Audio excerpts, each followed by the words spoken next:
के वीडियो में हम एंडोमेट्रियोसिस के डायग्नोसिस में एमआरआई का क्या महत्व है इसके बारे में बात करेंगे।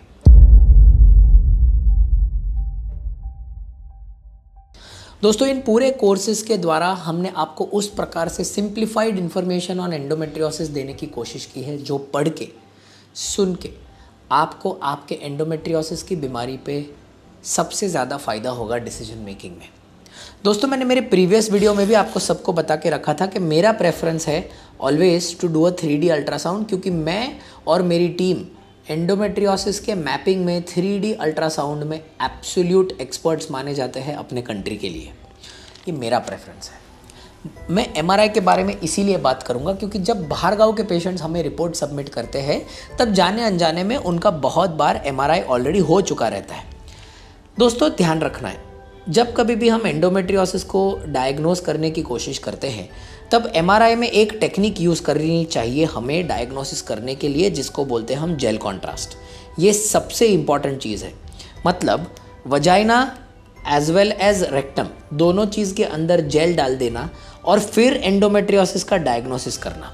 ये जो जेल कॉन्ट्रास्ट एमआरआई रहता है, ये जेल कॉन्ट्रास्ट एमआरआई से आपको डीप एंडोमेट्रियोसिस मतलब बावेल एंडोमेट्रियोसिस में सबसे ज़्यादा फ़ायदा होता है। दोस्तों, और एक चीज़, ऐसा नहीं है कि 3D अल्ट्रासाउंड एमआरआई से बेटर है, ये सिर्फ एक पर्सनल प्रेफरेंस है। मैं एमआरआई की रिपोर्टिंग की जाने वाली प्लेट्स भी बहुत अच्छे से पढ़ाई कर सकता हूँ क्योंकि मेरी ट्रेनिंग एंडोमेट्रियोसिस में हुई है। जिन बंदों की ट्रेनिंग एंडोमेट्रियोसिस में नहीं होती उन लोगों को वो प्लेट्स पढ़ने में थोड़ा सा डिफ़िकल्टी हो सकता है। It is a matter of experience, तजुर्बे का सवाल है। ठीक है। दूसरी बात, एमआरआई वो प्रोसीजर है जिसमें आपको एमआरआई के मशीन के अंदर डाला जाता है। अप्रॉक्सीमेटली 45 से 50 मिनट्स का टाइम लगता है और 45-50 मिनट्स के लिए जब आप मशीन के अंदर रहते हो तब थोड़े पेशेंट्स को क्लॉस्ट्रोफोबिक मतलब एकदम भरा हुआ फीलिंग आ सकता है। ऐसा फीलिंग आना कंपलसरी नहीं है। ठीक है। एमआरआई करने के बाद में क्या आपको हमेशा डायग्नोसिस मिलेगा? इसका आंसर इज नो। एमआरआई करने के बाद में जो इंटरप्रेट करता है डॉक्टर, वो उसका डायग्नोसिस बहुत अच्छी तरह से कर सकता है। पर जो बंदे ने कभी भी एमआरआई पे एंडोमेट्रियोसिस का डायग्नोसिस पहले नहीं किया, उसको ये इंटरप्रिटेशन में बहुत मुश्किल हो सकती है। ठीक है।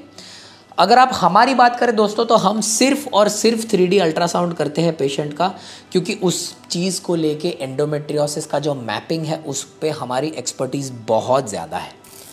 बट इंटरनेशनल पेशेंट्स में बहुत बार ऐसा होता है कि उनके पास में थोड़े यूनिट्स में अल्ट्रासाउंड की स्पेशलाइजेशन है और थोड़े यूनिट में एमआरआई की। इसीलिए एज अ पेशेंट आपको ये जानना ज़रूरी है कि आपका एमआरआई इंटरप्रेट कौन करता है। ये आपका गेम चेंज कर सकता है। ये इंटरप्रेट हो जाने के बाद में नेक्स्ट स्टेप यूजुअली पेशेंट के लिए रहता है सर्जरी, क्योंकि ज़्यादातर करके एंडोमेट्रियोसिस में पेशेंट्स को सर्जरी करने की आवश्यकता पड़ सकती है। हमारे अगले वीडियोस में कोर्स में हम सर्जरी के ऑप्शंस और ट्रीटमेंट ऑप्शंस पे डिस्कशन करेंगे। Thank you so much.